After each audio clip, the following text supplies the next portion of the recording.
I want to bring in NBC's Matt Bradley, is in Beirut today, former spokesperson for the U.S.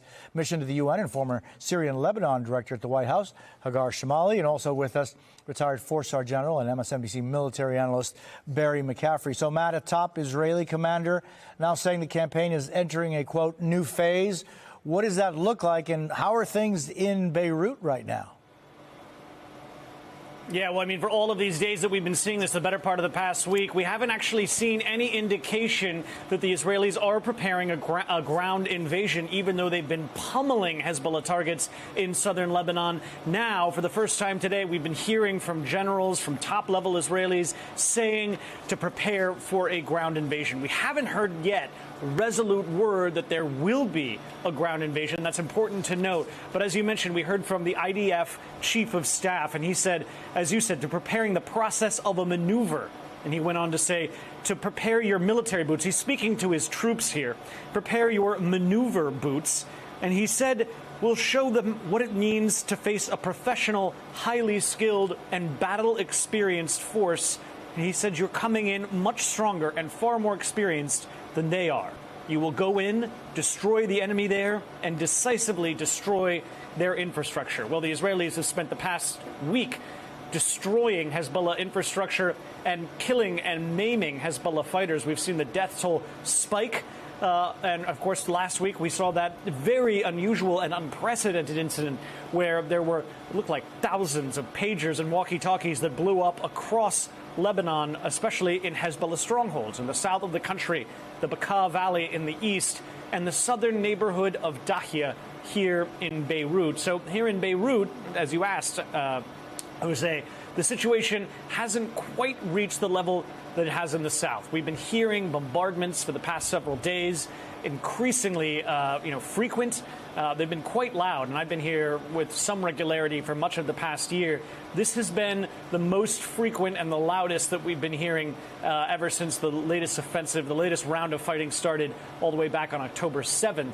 It looks as though the Israelis are very much preparing for a ground invasion, but like I said, we haven't yet gotten a resolute word that they're going to be doing that. Jose?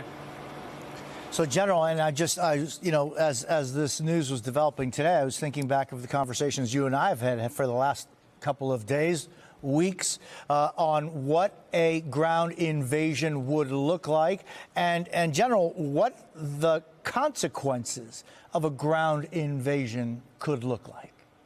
Yeah, well, look, I think at the end of the day, the Israelis have made an irrevocable decision. They're going to push the Hezbollah threat back from the border. They're going to stop the rocket fire. Hezbollah has fired some 9,000 rockets and drones at Israel since they initiated attacks on Israel on the day after the 7 October massacre. The Israelis are going to stop this one way or the other. They're not going to pay much attention to outside influences, such as the U.S. talking about two-state solutions. They're not yet ready to go in on the ground. Calling up 2 reserve brigades isn't nearly enough. This will require a force of 250,000 troops to actually go in and eliminate 150,000 Hezbollah rockets and the sites. But the Israelis have hit 1,600 some odd targets. They've had a devastating impact on the chain of command of Hezbollah, particularly with the pagers and walkie booby trap operation. Wounded or killed over 3,000 Hezbollah leadership. So we're on the edge of an all-out ground invasion, which would be extremely tough, not just on the civilian population, but on both Hezbollah and the IDF. This would be a high-casualty operation. And so, General, how quickly can can Israel ramp up to 250,000 troops? Pretty quick. You know, they called up 400,000 some odd troops for the initial operations against Gaza. They have largely destroyed most of Hamas, along with 60 to 70% of the infrastructure in Gaza. So they've got a very active reserve force, well-trained, well-led. They'll come up instantaneously. But there's an economic consequence to Israel of doing just that.